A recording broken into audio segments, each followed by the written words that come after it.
Assalamualaikum warahmatullahi wabarakatuh. Bismillahirrahmanirrahim. Alhamdulillah wassalatu ala Rasulillah wa ala alihi wa ashabihi wa mawalah. La haula wa la quwwata illa billah. Rabbi shrah li sadri wa yassir li amri wa hlul 'uqdatam min lisani yafqahu qawli. Allahumma inni a'udzubika an adilla wa dhalla zilla wa zalla wa adlima wa udlama wa ajala yajala alayh. Bapak Ibu dan saudara sekalian yang dimuliakan oleh Allah, alhamdulillah pada subuh hari ini kita bisa melanjutkan kajian kitab Hayatus Sahabah. Kita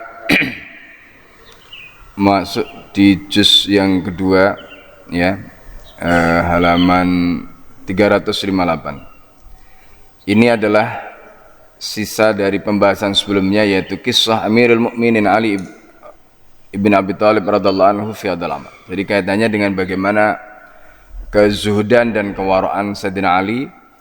Tapi nanti kita akan bahas lebih detail terkait dengan pilihan-pilihan yang Allah Subhanahu wa taala berikan kepada Rasulullah sallallahu alaihi wasallam, di mana Rasulullah sallallahu alaihi wasallam diberikan pilihan apakah mau menjadi raja ataukah Rasulullah menjadi hamba biasa. Itu nanti kita akan bahas. Dan itu nanti sekaligus menjelaskan kepada kita kenapa sahabat Rasulullah atau Amirul Mukminin seperti Umar bin Khattab yang sudah kita bahas sebelumnya. Dan kemudian hari ini kita membahas tentang Sayyidina Ali karramallahu wajhah. Beliau-beliau itu begitu rupa ya, sikap zuhud dan waraknya. Itu tidak lain adalah karena mereka semua menteladani bagaimana gurunya. Ya, jadi bagaimana gurunya. Nah, ini. Jadi makanya kalau ada ungkapan ya dari Abu Yazid Muhammad Ali al-Maliki, al-alaqa ar-rabita baina syaikhi wa talibihi nashru ulumihi wasari ala manhajihi. Jadi hubungan antara murid yang kuat dengan gurunya itu terletak pada apa? Nashru ulumihi, bagaimana murid itu menyebarkan ilmu gurunya, dan yang kedua adalah wasair ala manhajihi, menjalankan atau meneruskan bagaimana manhaj hidupnya gurunya tadi. Dan itu yang dilakukan para sahabat Rasulullah sallallahu alaihi wasallam. Ya.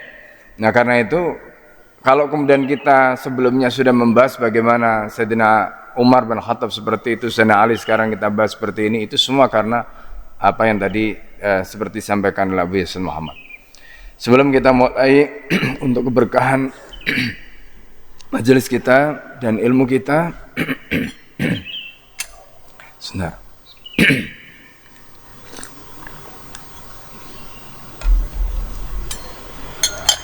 Mari kita bacakan surat Al-Fatihah untuk mu'alif kitab ini dan juga untuk guru-guru kita semua dan kita yang hadir di majelis ini maupun yang mengikuti kajian ini melalui Zoom maupun YouTube. Ala hadin niyah wal kul niyatin shalihah. Al-Fatihah.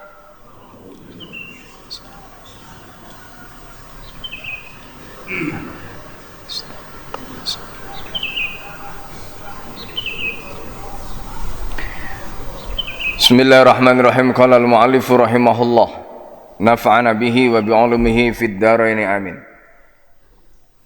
Kisah Amirul Mukminin Ali radhiyallahu anhu fi hadzal amri. Jadi kisah tentang Amirul Mukminin Ali bin Abi Thalib radhiyallahu an fi hadzal amri, dalam perkara ini, yaitu terkait dengan masalah kezuhudan, kewaraan dan pilihan hidup beliau ya sebagai Amirul Mukminin.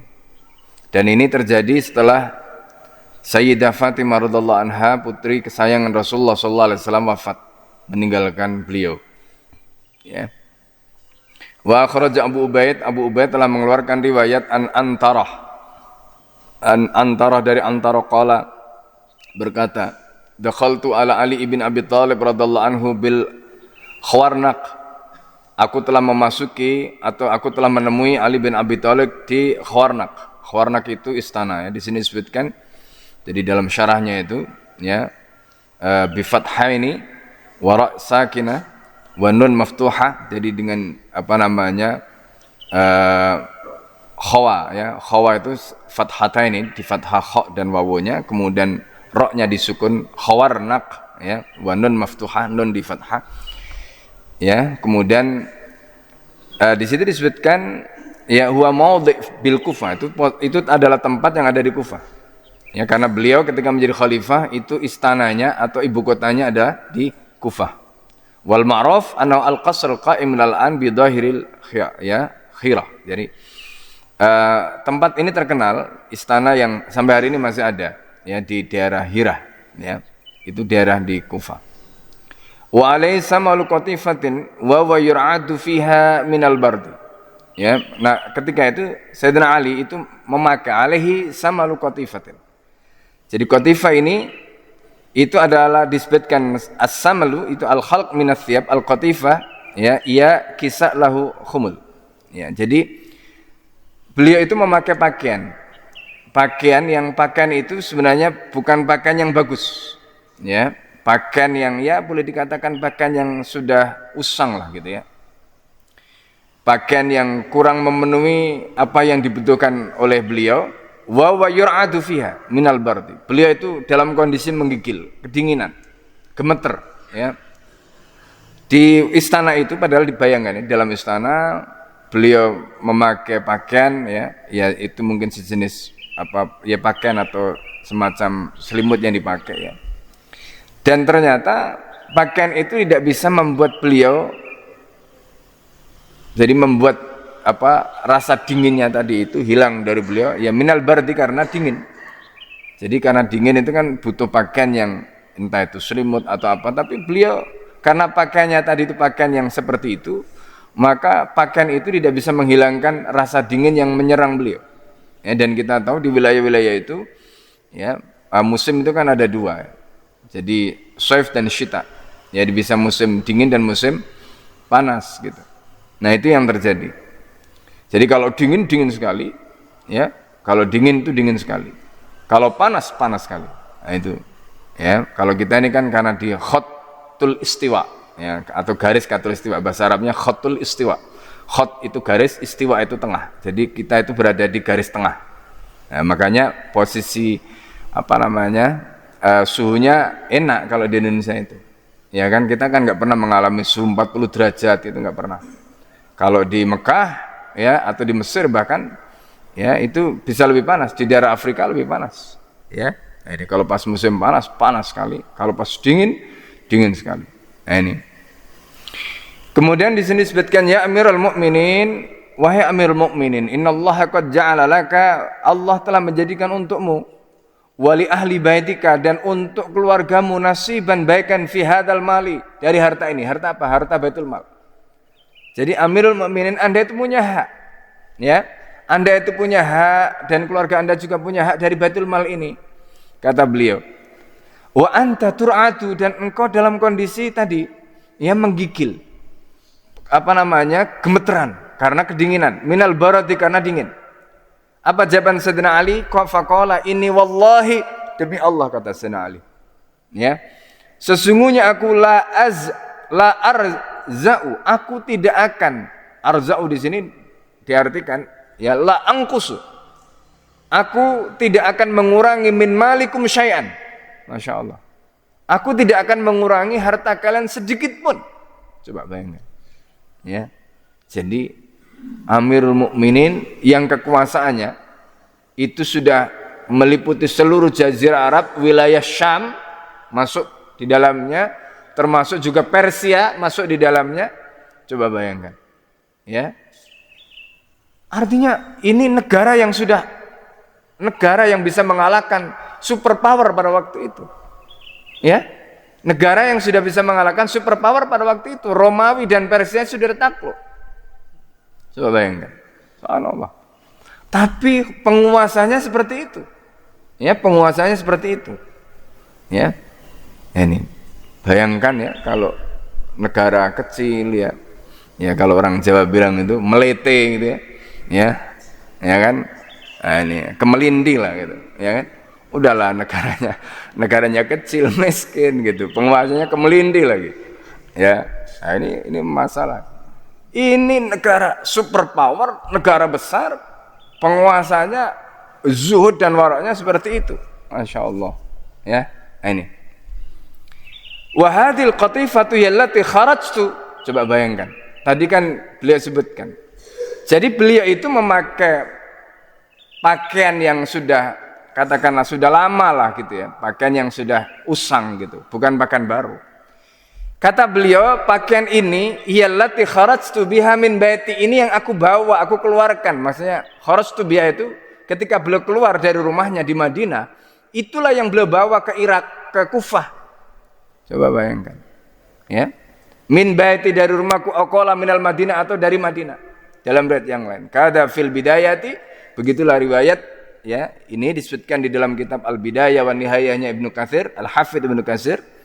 Wa akhraja aidan Abu Nu'aim fil Hilyah, dan riwayat ini juga dikemukakan oleh Abu Nu'aim di dalam kitabnya Khilyatul Auliya an Harun ibn Antara an abihi nahwa. Ya, dari Harun ibn Antara, dari ayahnya, dengan riwayat yang kurang lebih. Jadi Masya Allah ya. Nah, ini makanya luar biasa. Kitab Khilyatul Auliya itu, Khilyah itu kan artinya sel. Khilyatul Auliya, Auliya itu para wali. Jadi ini kitab yang Masya Allah dahsyat sekali ya. Jadi kalau kita membaca kitab Khilyatul Auliya itu banyak cerita-cerita, banyak riwayat-riwayat yang luar biasa. Yang nulis ini adalah seorang ahli hadis ya, Al-Hafidz Abu Nu'aim ya. Dan Al-Ghazali di dalam kitab Ihya-nya itu diantaranya merekomendasikan kitab ini ya, agar kita baca supaya kita tahu. Dan kitab ini kemudian diringkas oleh Al-Hafidz Ibnu Al-Jauzi dengan judul Sifatus Saffah ya. Dan di dalam kitab itu ranking pertama walinya Allah itu adalah Rasulullah Muhammad SAW. Kemudian para sahabat Khulafaur Rasyidin dan seterusnya. Nah, itu yang disebutkan di dalam kitab Sifatus Saffah. Nah, kalau di dalam kitab Khilyatul Auliya itu banyak nanti cerita. Ya, banyak cerita. Banyak riwayat yang disebutkan di situ. Karena ini adalah kitab banyak yang mengkisahkan bagaimana kekasih-kekasih Allah. Ya, bagaimana para kekasih Allah Subhanahu wa taala. Nah, ini sedikit ya.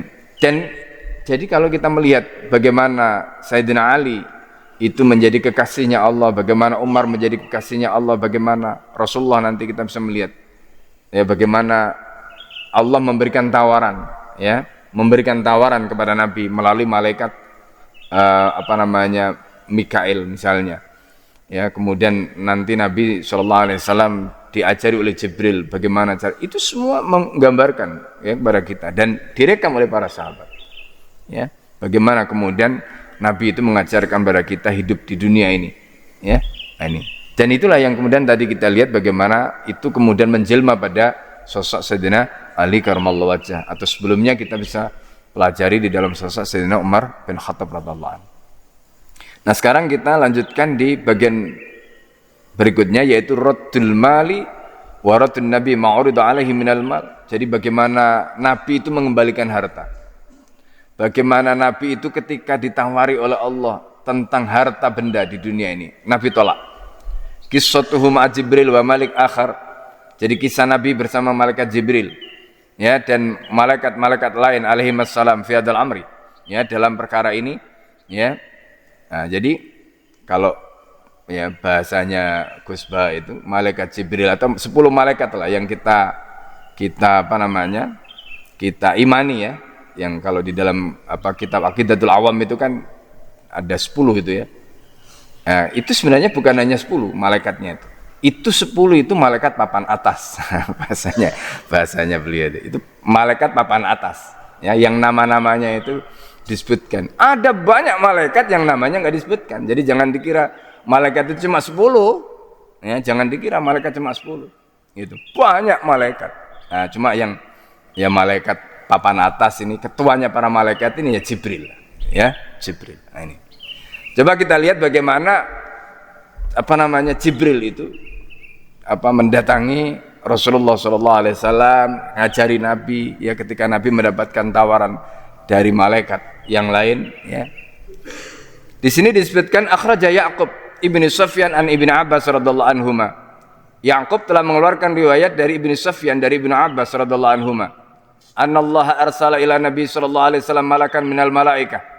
Sesungguhnya Allah telah mengutus seorang malaikat ya, malaikat dari para malaikat, ma'ahu Jibrilu. Jadi malaikat itu diutus oleh Allah, tidak disebutkan di sini siapa malaikatnya. Tapi nanti dalam riwayat yang lain disebutkan. Jadi malaikat ini diutus oleh Allah menemui Nabi, ya, disertai dengan Jibril. Jadi Jibril itu dampingi, gitu. Karena malaikat yang selalu ketemu Nabi itu kan malaikat Jibril. Karena malaikat Jibril itu ada malaikat penyampai wahyu, ya. Nah, ini makanya disebut dengan Ar-Ruhul Amin, ya. Faqala al-malaku, maka malaikat itu berkata, malaikat yang diutus oleh Allah kepada Rasulullah tadi, yang ditemani oleh Jibril tadi, berkata, li rasulihi sallallahu alaihi wasallam, kepada baginda Nabi Muhammad sallallahu alaihi wasallam, innallaha yukhayyiruka, katanya, ya, Allah memberikan pilihan kepadamu, baina an takuna 'abdan nabiyyan, apakah engkau mau menjadi hamba biasa dan seorang nabi, itu pilihan pertama, wa baina an takuna malikan nabiyyan, dan engkau menjadi raja dan seorang nabi. Ya, raja dan seorang nabi itu kan sebelumnya sudah ada, seperti Sulaiman, seperti Daud, itu kan raja dan sekaligus nabi. Ya, artinya sudah ada, istilahnya itu contohnya dan ada legasinya, gitu, bukan baru, gitu. Sehingga ada, kalau kita bicara soal produk itu kan ada prototipenya, gitu ya. Jadi, tapi Nabi Shallallahu Alaihi Wasallam, nah ini yang menarik, ya, menarik. Ketika malaikat itu datang memberikan tawaran kepada Nabi Shallallahu Alaihi Wasallam, apakah engkau, Allah itu memberikan pilihan kepadamu, apakah engkau mau menjadi hamba biasa dengan Nabi, ya, maksudnya hamba biasa sekaligus Nabi, ataukah menjadi raja sekaligus Nabi, kamu pilih yang mana? Ya, coba kalau kita yang kasih pilihan kayak gitu, ya, Masya Allah. Ya, kasih pilihan kayak gitu, oh nggak dipilih aja ngoyok, ya kan? Nah, itu nggak dipilih itu ngoyok, ya. Nah, ini pengen, ya. Faltafata Rasulullah sallallahu alaihi wasallam ila Jibril. Nah, ini Rasulullah sallallahu alaihi wasallam kemudian menoleh kepada Jibril, karena malaikat itu datang bersama Jibril. Tapi yang diberi amanah untuk menyampaikan itu adalah malaikat tadi, bukan Jibril. Jadi ingat, ya, malaikat itu nggak gampang tiba-tiba nawari apa kalau nggak ada SK, nggak ada titah dari Allah, ya, sebagaimana Jibril tidak akan mungkin, ya, melakukan itu karena nggak dapat tugas. Tugasnya Jibril cuma dampingi, ya kan? Tapi Rasulullah SAW karena bersahabat dengan Jibril, dan Jibril itu adalah teman baiknya, kal mustasyiri lahu. Nah, di situ disebutkan Jibril itu posisinya sebagai penasihatnya Nabi. Di dalam hadis Rasulullah SAW, Nabi itu mengatakan begini, waziraya min ahlis sama'i Jibril wa Mikail. Itu kata Nabi, aku punya dua pembantu dari kalangan penduduk langit. Itu kata Rasulullah. Dan dua pembantuku dari kalangan penduduk langit itu adalah Jibril dan Mikail. Wa waziraya min ahlil ardi, dan pembantuku dari kalangan penduduk bumi Abu Bakar wa Umar, kata Nabi. Jadi kalau dari kalangan penduduk langit itu adalah Jibril dan Mikail, itu pembantunya Nabi. Dari kalangan penduduk bumi, pembantunya Rasulullah itu adalah Abu Bakar dan Umar. Nah, ini. Jadi Rasulullah karena tahu Jibril ada di situ, Jibril ditanya oleh Nabi, diminta pendapatnya. Fa asyara Jibril ila Rasulillah. Maka Jibril pun memberikan isyarat kepada Nabi. Apa isyaratnya? Antawadhu'a. Jadi Jibril tidak memberikan jawaban. Jibril tidak memberikan jawaban, kan tadi kan pilihannya dua, mau menjadi abdan nabiyan atau antakuna malikan nabiyan. Jibril tidak mengatakan antakuna abdan nabiyan atau malikan nabiyan, tidak. Tapi Jibril cuma memberikan isyarat. Apa isyaratnya? Antawadhu'a, agar Nabi itu tawadhu. Nah, ini Masya Allah. Nah, ini juga pelajaran, ya Bapak Ibu sekalian. Ini cerita sedikit sebelum kita masuk ke situ. Setan itu ketika bersumpah akan menaklukkan manusia, setan itu minta kepada Allah, ya. Jadi setan itu bersumpah akan menyerang kita dari depan, menyerang kita dari belakang, menyerang kita dari kanan, menyerang kita dari kiri. Itu sumpahnya setan, ya. Ya, ini. Jadi makanya di dalam Al-Quran disebutkan an syama'ilihim, ya. Jadi an aymanihim wa syama'ilihim. Jadi sebelah kanan mereka dari sebelah kiri mereka dari depan belakang. Lalu kemudian Allah mengatakan pada setan, cukup, Maksudnya kamu itu diberi peluang untuk menyerang manusia dari depan, dari belakang, dari kanan, dari kiri. Kata setan, cukup. Setan pede sekali bisa menaklukkan kita. Jadi setan itu nggak pintar-pintar amat, Pak, sebenarnya. Ya, asal kita tahu bagaimana cara mengalahkan setan. Setan itu nggak pintar-pintar amat. Jadi buktinya apa? Itu tadi. Ketika setan itu diberi peluang untuk nyerang kita, dia cuma punya 4 penjuru kan, depan, belakang, kanan, kiri gitu. Dia lupa ada dari atas, ada dari bawah, ya kan? Nah, dari atas, dari bawah ini setan nggak bisa. Apa ini maksud? Jadi kalau manusia itu punya hubungan vertikal dengan Allah itu kuat, ya kan? Ke atas itu hubungan kita dengan Allah, apa itu? Artinya keikhlasan kita itu kita jaga. Setan nggak akan bisa, Pak, nembus kita. Maka di dalam Al-Quran mengatakan illa ibadaka minhul mukhlasin, kecuali hamba-hambamu yang mukhlas. Orang-orang ikhlas itu nggak bisa ditaklukkan oleh setan. Karena apa tadi? Kan bagian atas belum ini, ya. Maka caranya bagaimana supaya kita ini nggak bisa ditaklukkan setan? Keikhlasannya harus dikuatkan. Maka orang-orang ikhlas itu orang yang susah ditaklukkan oleh setan. Susah, nggak bisa. Dan setan nggak bisa naklukkan orang ikhlas, nggak bisa. Ya, itu satu. Yang kedua, ke bawah kan?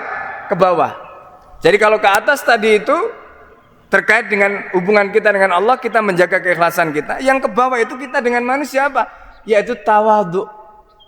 Bayangkan kalau orang itu sudah ikhlas, dia tawadhu, itu orang gak akan bisa ditaklukkan oleh setan.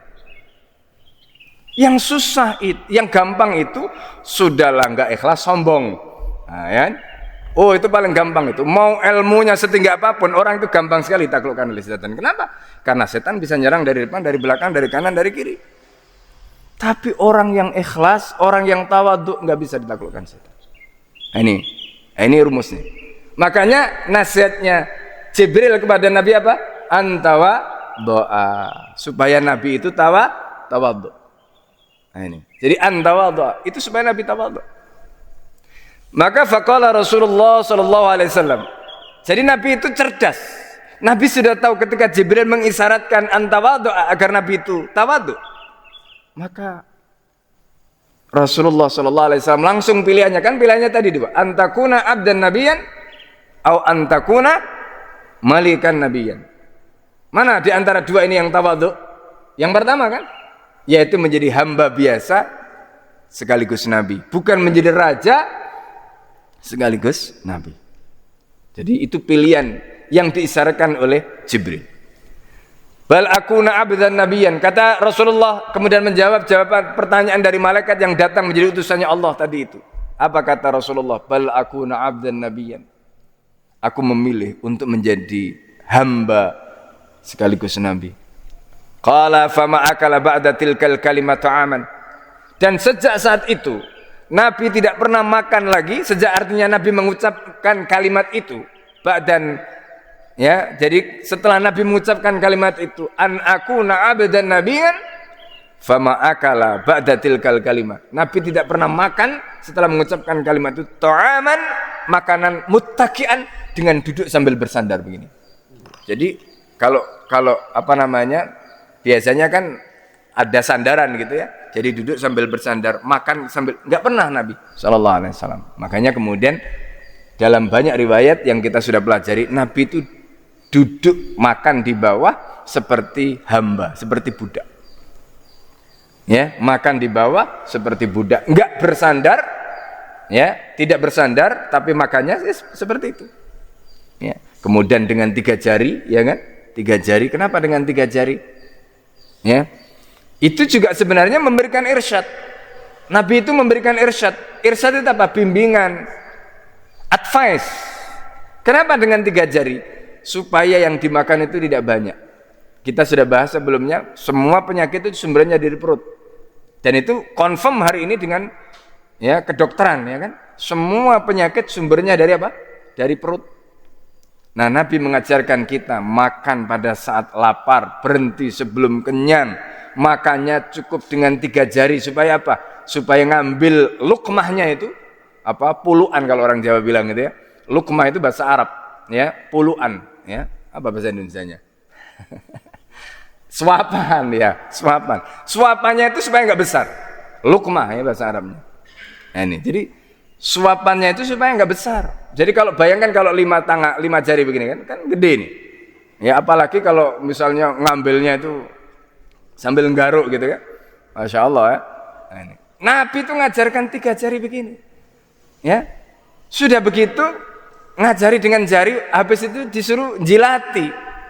Ya kan? Kita mungkin nganggap itu jorok, tapi ternyata ada penelitian di Tibun Nabawi itu, ya, bekas-bekas makanan termasuk jari-jari yang kita pakai makan tadi itu, dia bisa menyalurkan enzim yang itu akan memudahkan pencernaan kita untuk mencerna makanan yang kita makan tadi, sehingga larut cepat. Ya, itu salah satu hikmahnya atau salah satu rahasianya. Jadi memang kadang-kadang jorok kalau kita lihat menurut ukuran kita ya. Itu. Karena kita sudah biasa makan pakai sendok, nggak suka jilat-jilat. Tapi ternyata di balik itu subhanallah. Itulah cara Nabi SAW mengajarkan pada kita. Ya. Dan ketika makan itu kan Al-Fakir tanya ya guru Al-Fakir yang sekarang umurnya 70 lebih ya. Hampir 80. Beliau masih sehat alhamdulillah, kemarin ketemu di Multaqo Sanawi Haul Abu Yazid Muhammad di Sentul ya. Jadi murid-murid beliau murid-murid Abu Ya dari seluruh dunia ngumpul di situ. Kemudian kita ya jadi salah satu yang ya diantaranya Al-Fakir pernah tanyakan tuh apa rahasia hidup sehat beliau itu. Alhamdulillah sampai usia 7 bulan nggak ada penyakit macam-macam. Ada satu doa yang beliau ijazahkan ya, itu doa itu ada di dalam kitab Sahih Muslim yang disarah oleh Imam Nawawi ya.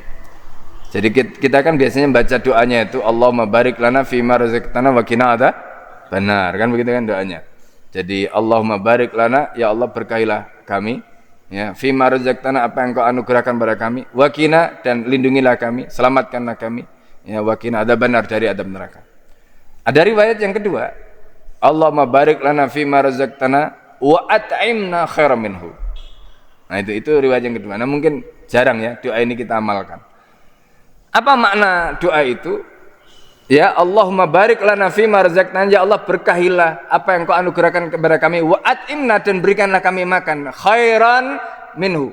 Khairan minhu itu bukan berarti kita enggak puas dengan makanan yang kita makan ini, tidak. Kata Imam An-Nawawi di dalam syarahnya ketika menjelaskan doa ini, apa kata Imam Nawawi? Khairan minhu itu maksudnya kita itu minta kepada Allah semoga yang kita makan itu, yang dianugerahkan Allah kepada kita itu adalah rezeki yang halalan thayyibah, sehingga yang sampai ke tubuh kita itu bersih, nggak ada penyakit. Itu maknanya menurut Imam Nawawi. Jadi kalau kita memahami doa itu dengan pemahaman seperti itu tadi, dan kemudian kita yakini karena sakit dan sehat itu Allah yang memberi yang melalui wasilah makanan tadi itu, maka ketika kita makan kemudian kita berdoa seperti itu, insya Allah makanan-makanan yang kita makan itu akan sampai kepada kita menjadi daging, dan itu insya Allah tidak akan menjadi penyakit. Ya, ini. Nah, itu doanya. Allahumma barik lana fima razaqtana ya wa at'imna khairan minhu. Nah, ini bisa diamalkan itu.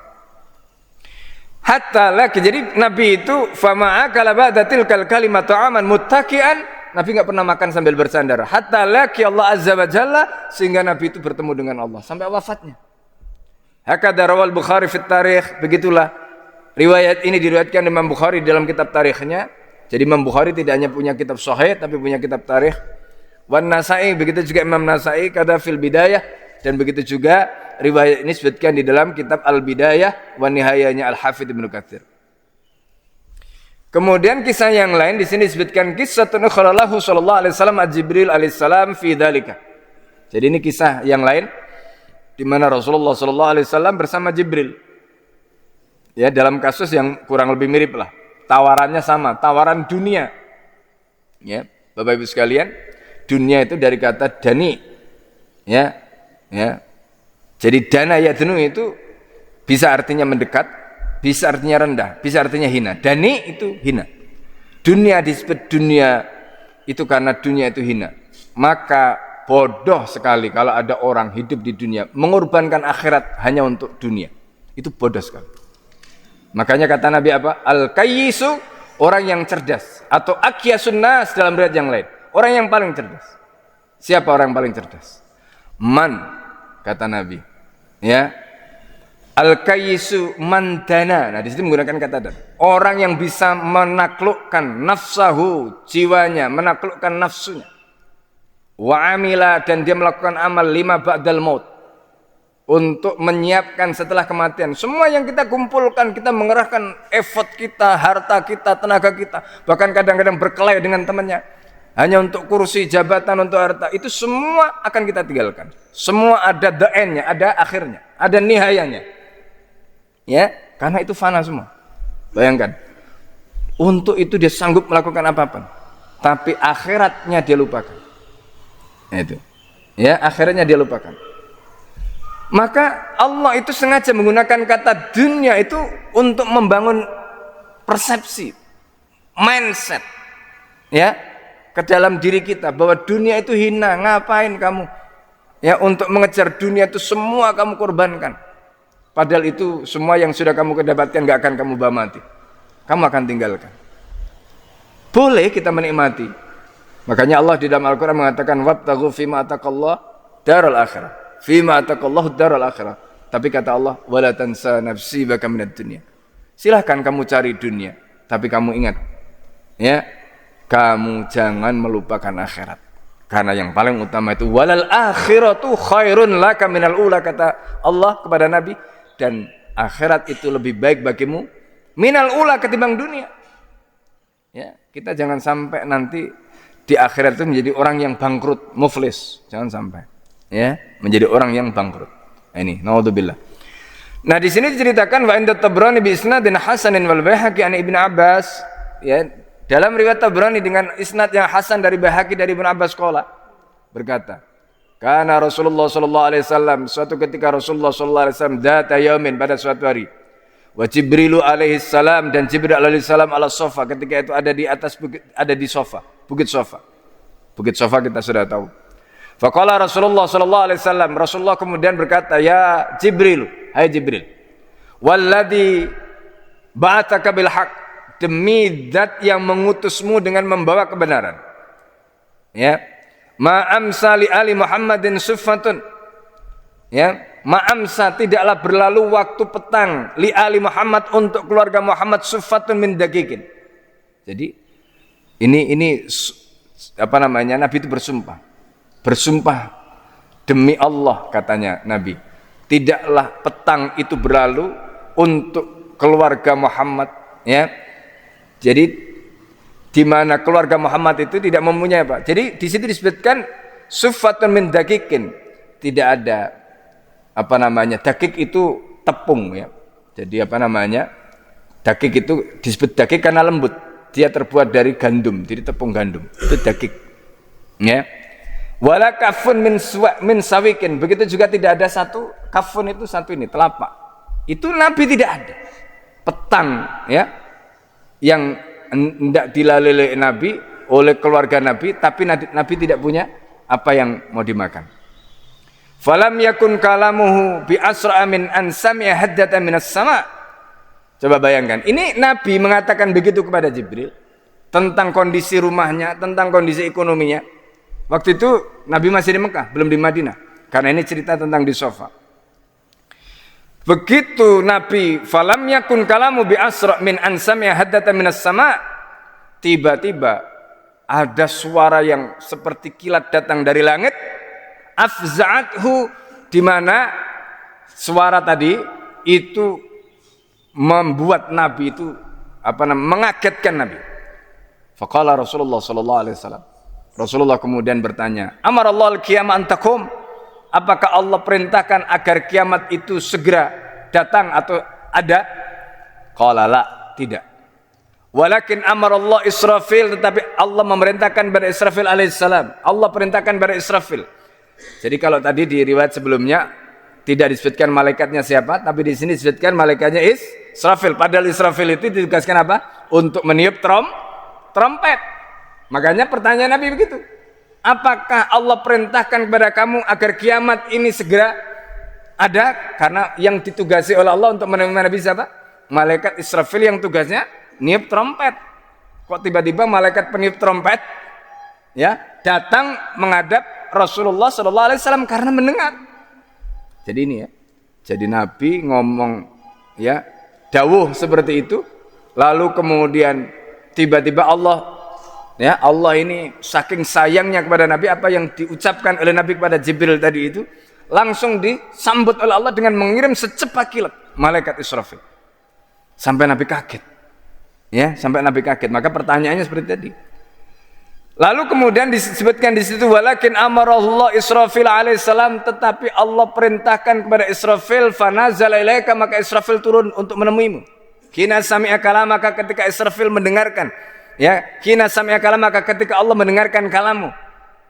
Karena jadi makanya ya, Bapak-Ibu sekalian, semua kata-kata kita termasuk isi hati kita itu Allah tahu. Allah tahu. Ya kan? Makanya ulama-ulama tasawuf itu kadang-kadang mau ngomong itu malu gitu, malu. Allah itu tahu, ya. Jadi apa yang menjadi istilahnya itu umniat itu mimpi. Kadang-kadang kan kita itu punya mimpi itu kita ucapkan. Nah, mimpi itu kita ucapkan, mungkin kita ini nggak serius mewujudkan mimpi itu, tapi kemudian nanti diwujudkan oleh Allah mimpi itu. Loh kok bisa? Iya, karena mimpi kita yang kita ucapkan tadi, mungkin kita ngobrol sama istri kita, ngobrol sama anak kita, ngobrol. Itu sudah dicatat oleh Allah. Meskipun kadang-kadang kita nggak sengaja mewujudkannya, itu jadi. Ya kan jadi. Ini Al-Fakir cerita sedikit pengalaman pribadi. Nah ini makanya dulu ya, pada waktu di pondok itu. Jadi dulu Al-Fakir mondok itu tahun 80-an. Jadi ayah itu almarhum ya Allah raham. Waktu sudah selesai dari pondok itu ditanya begini, kamu setelah ini mau kemana? Ya, waktu itu kita udah mikir, nggak usah kuliah. Kenapa nggak usah kuliah? Ya mau di pondok saja. Kemudian sama lo, kamu kenapa nggak kuliah? Anaknya kiai saja, anaknya kiaimu aja kuliah. Kenapa kamu kuliah? Mau jadi apa gitu? Itu nggak tahu ya, jawaban yang keluar dari lisan ini itu tiba-tiba bilang pengen jadi kiai aja. Loh kenapa kamu pengen jadi kiai? Ya kiai kan nggak ada yang nganggur. Kalau sarjana banyak yang nganggur gitu kan. Itu spontan aja keluar itu. Dan setelah itu kan nggak pernah mikir jadi kiai kan gitu. Setelah itu nggak pernah mikir jadi kiai. Mau punya pondok nggak punya pondok nggak mikir. Pokoknya sudah ngajar dakwah terus gitu. Ya tiba-tiba Allah. Ya kalau waktunya itu Allah kasih, ya nggak pernah kita merancang, nggak pernah kita. Itu namanya apa? Umniyah. Jadi umniyah itu sudah dicatat oleh Allah. Padahal itu kalau kita bicara tadi itu tahun 80-an. Kemudian kita baru mendirikan pesantren tahun 2000-an. Berapa puluh tahun itu? Tapi Allah catat tadi, itu namanya umniyah. Ya. Nah kadang-kadang ada ucapan kita. Itu begitu. Ini cerita yang lain ya, cerita yang lain. Jadi memang Masya Allah banyak sekali keajaiban dalam hidup ini ya. Jadi suatu ketika kami ini ya, Al-Fakir dengan istri itu, kita lagi ngobrol, habis sholat malam itu biasa kita, habis sholat malam kita ngobrol. Ya ngobrol di tempat makan gitu ya, biasa ngobrol ringan gitu. Ya obrolan apa? Tentang haji waktu itu, tentang haji. Dia bilang, berangkat haji aja dulu. Dia bilang, haji dari mana? Kita nggak punya tabungan, ya kan? Tapi subhanallah, hari itu Al-Fakir berangkat ke Pekanbaru, ngisi seminar internasional. Ya, ngisi seminar nasional, nginap di rumah salah seorang pengusaha yang sebelumnya nggak kenal, gitu, nggak kenal. Pokoknya panitia menyediakan tempat nginap, tidak di hotel itu, di rumahnya pengusaha itu. Malam kita ngobrol lah, gitu. Malam kita ngobrol. Salah satu pertanyaannya itu begini, jadi apakah Ustadz sudah tahun berapa Ustadz haji? Ya kita sampaikan aja ya kita belum haji. Loh masa? Gitu. Udah sampai di situ pembicaranya. Besok setelah ngisi seminar internasional itu turun dari pesawat dapat WA, dapat SMS, waktu itu belum ada WA. Ustadz mau haji. Coba, Ustadz mau haji. Ya siapa yang nggak mau ya? Ustadz mau haji, iya. Dan Al-Fakir paham betul. Kalau fuqaha di dalam kitab Al-Mughni kan mengatakan begini. Jadi kalau orang itu dapat, orang yang disebut manis atau ilai sabila itu kan orang yang mampu itu bisa biaya sendiri, bisa dibiayai orang lain, tapi dengan syarat tidak menghinakan dirinya. Itu tak pegang betul itu pendapat itu.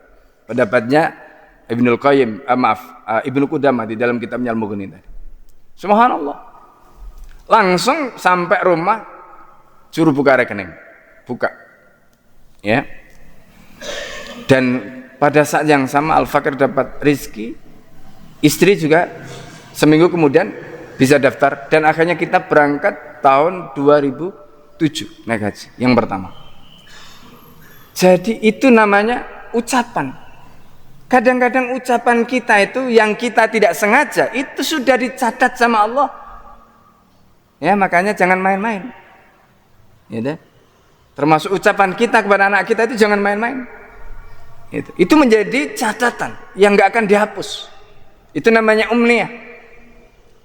Nah ini ya. Nah jadi kembali ya, Allah tadi itu mendengar apa yang dikatakan Nabi itu, langsung dikirim malaikat Israfil secepat kilat.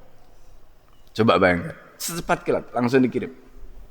Ya, makanya di sini disebutkan fa'atahu Israfilu, maka Israfil mendatangi Rasulullah sallallahu alaihi wasallam, faqala innallaha sami'a ma dzakarta. Allah telah mendengarkan apa yang kau sebutkan tadi. Fa ba'atsani ilaika, kemudian Allah mengirimku kepadamu bimafatihi khazainil ardi, dengan membawakan kunci-kunci perbendaharaan di muka bumi ini. Masya Allah. Coba bayangkan, Israfil disuruh oleh Allah membawakan kunci-kunci perbendaharaan di muka bumi ini kepada Nabi. Karena Nabi ngomong nggak ada yang dimakan, nggak ada tadi itu, ya, tepung, nggak ada makanan satu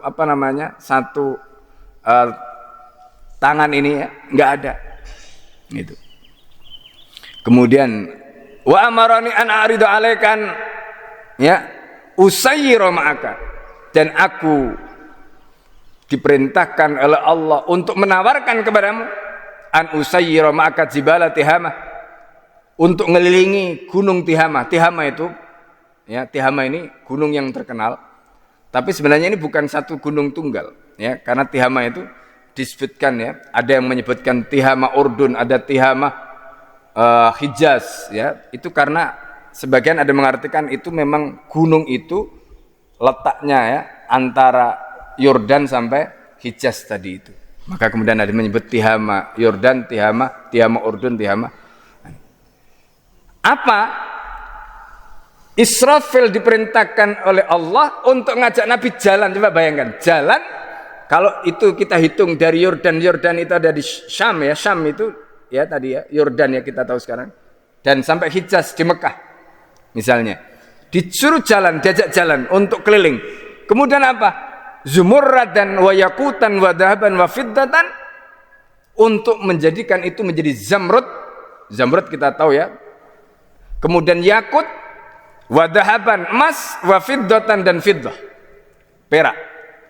Jadi bayangkan Nabi itu diajak jalan, kemudian itu semuanya akan dijadikan zamrud, dijadikan yakut, dijadikan emas, dijadikan fiddah.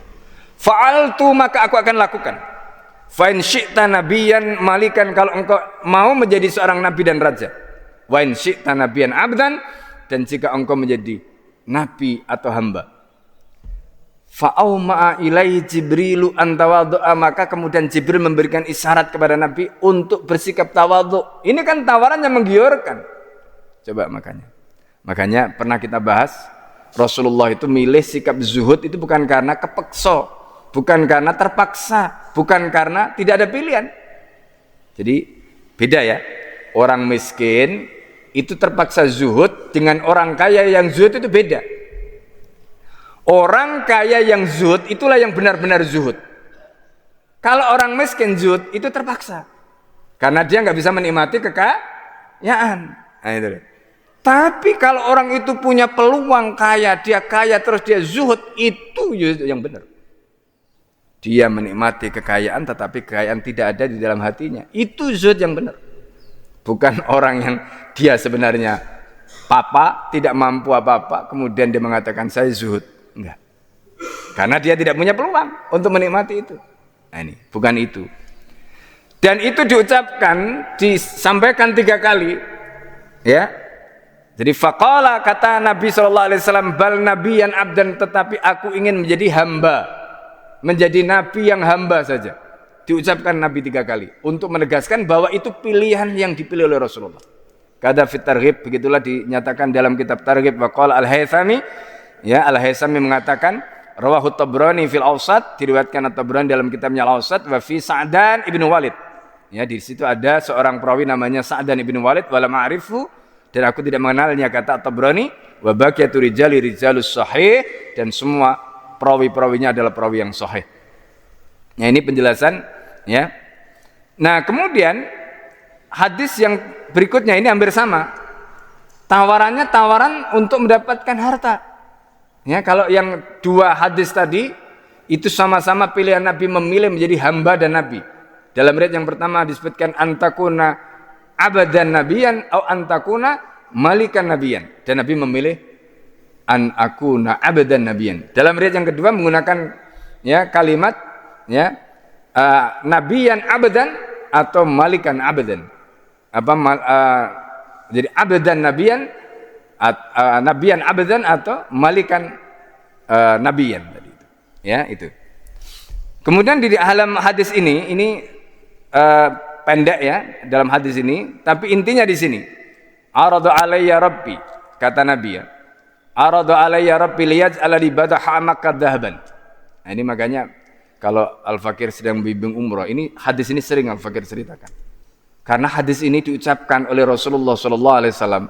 Jadi kalau Bapak Ibu, ya, jalan pada saat umrah di posisi Marwa, itu kan coba lihat di atas itu ada Jabal Abi Kubais, ya, kemudian sekelilingnya itu kan gunung.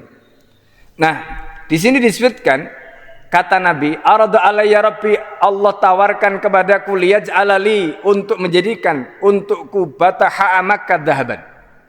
Ya, bataha itu artinya tanah, tapi dalam riwayat yang lain itu nanti disebutkan, ya, Jabal Makkah, gunung-gunung Mekah dhahaban, atau Jibala Makkah dhahaban. Ya, ini. Qultu, kemudian aku jawab, la, tidak, ya Rabbi, ya Allah, walakin asba'u yauman, tetapi cukup aku bisa kenyang 1 hari, wa aju'u yauman, dan aku lapar sehari. Wa qala salasan aw nahwa hada. Ya, Nabi mengatakan itu 3 kali, ya, atau seperti itu. Fa idza ju'tu tadarra'tu, kalau aku lapar aku akan bersimpuh ilaika di hadapanmu, ya Allah. Wa dzakartuka, dan aku akan mengingatku. Wa idza syabi'tu syakartuka wa hamidtuka, dan kalau aku kenyang maka aku akan bersyukur padamu dan aku akan memujimu. Maka ini yang diabadikan oleh Al-Busiri di dalam kitab, ya, burdahnya, di dalam kasidah burdahnya. Jadi Nabi itu meskipun baginda sallallahu alaihi wasallam itu hidupnya susah, membutuhkan, tapi ketika ditawari, baginda itu masih, ya, menunjukkan zuhudnya.